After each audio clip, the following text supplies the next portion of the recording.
Wow, Akwaba. Wafreme Adwa searching. Mesrel. Now was subscribe to my channel.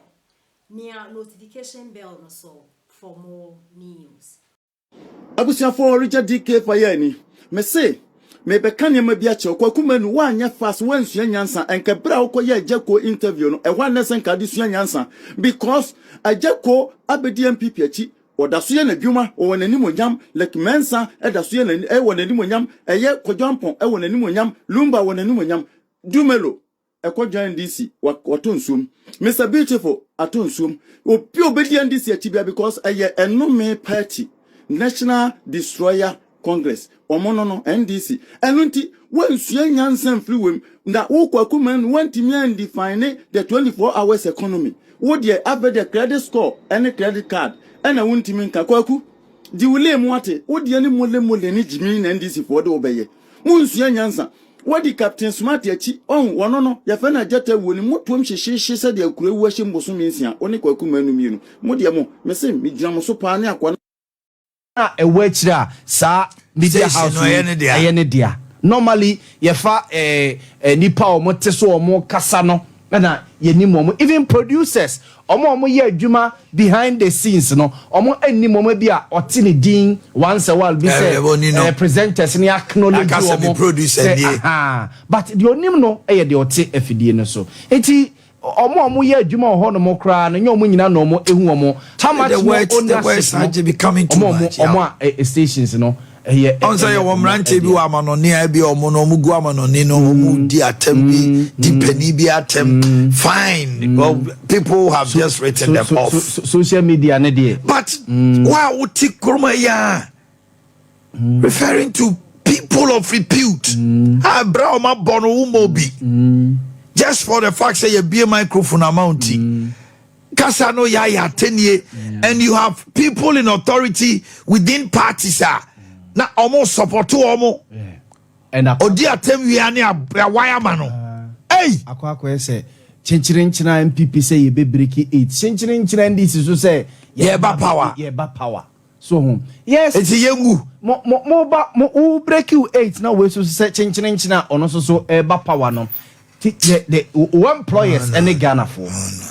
Ghana for ni eba be form adwuma this time if ka bibi kire me ka dia wo de ba e kire me na me mfa adwuma na emma dan say be we say na ukoto abama we ya sabi o ya aboa ukoto abama we ya wajimi ukoto abama we ya sabi unim nyansa nipa na ukoto abama no kwa we jimi no akota ayire said they are MPP ni NDC o munyina wo 5 million supporters 6 million. The last elections, it was 6 million. Yes, now what that amount, what that vote, no, the aka, floating voters, no, and they are so discerning. Yes. You don't insult to get their votes. You give them policies. Udi atem no ana okonya 6 million votes na ufi so me NDC core members no ana MPP core members udi atem we na okonya MPP o core members 6 million ni wia sa 6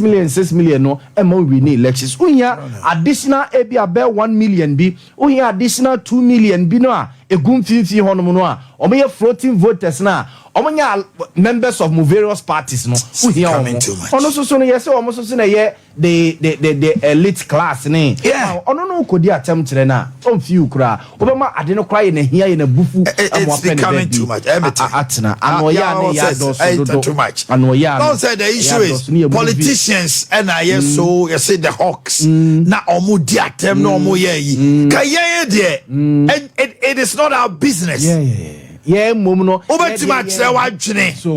obetima akase bia say ubusa questions you're probing you're interrogating issues anano Dr. Mahmoud Baumia e wo srem otonkra se ohia John Mama for day a debate there shall more video na mama mintie yes yenti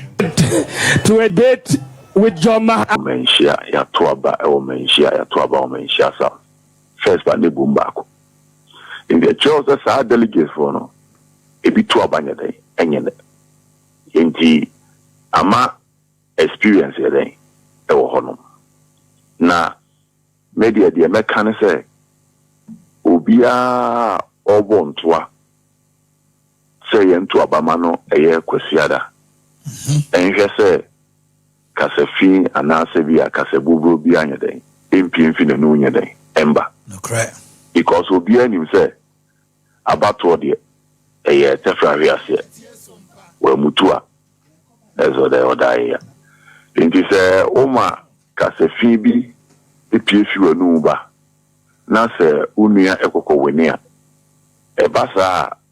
o kɔ ne nkyɛn kura se yɛ nka bɔ mu anaasɛ bi a reconciliation na biribi ɛsesa yɛ nipa de ebitumi ahyia yɛ akasa bato onim de ɔde ayɛ dɛn ɔde ahyɛ de tirim ɛne ade ntiɛ no ɛna mɛsɛ ɛyɛ delegate sɛ wopɛ obi na sɛ wonam mpɛsua no so kɔ ɛyɛ campaign ama obi a ɔmo gyina sɛbe nkɔdidi obi ayɛ dɛn patam because wohwɛ enipa krampo a ejina so a dodo na no bebre na ye ebusuafo enti no ena sese so awawe so ka ebusuabom enti nya de bia wo maame awo na na so papa wo no na kyeze ye obusuani enti na ye nyina ye ebusua ba akono de wo se ye nyina ye hwe kwan a ye de abato na da ye nim kwasi ada no be de ebe faso so be a musa job faso ide ayene kan na woni electoral the be american ye party we there ye tuni paso abanse ya manensa so ye to ba ni wi a wa be nya dodo no na je se wo na esi ahemfo no ye da epewo na se omo a sebe omo be lusu no so no omo so etima ide ababe bo ye nyina abonto a ye etima ide ekura tumi mu. Okay. Now money electoral commission din komo no bibia de na kwa wo ma hihye bibia kama omo mbeto aba no ma hu so bia ye krado Oma he ya bibia enra ini a police wa de Asia any electoral commission so de Asia just ye bibia de egu akwa ma kyerese kwasi ara ye krado se beto aba. Chairman Richard Oforiata meda wase na yesre otwedi ampon se oma bibia anko wano na eda no duru ha de nkunidi mfata no party no e de amano meda se anopai Oma he meso meda se de bia mo makonya e ma cheche nsemu o fidies. Okay.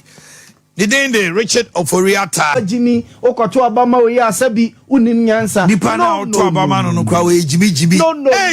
akota ayire said ya MPP ni NDC omunyina wo 5 million supporters egudemu 6 million the last elections. Yes. It was 6 million. Yes omunyina wo that amount that vote no egu onum the aka floating voters no a and they are so discerning. Yes. You don't insult to get their votes. You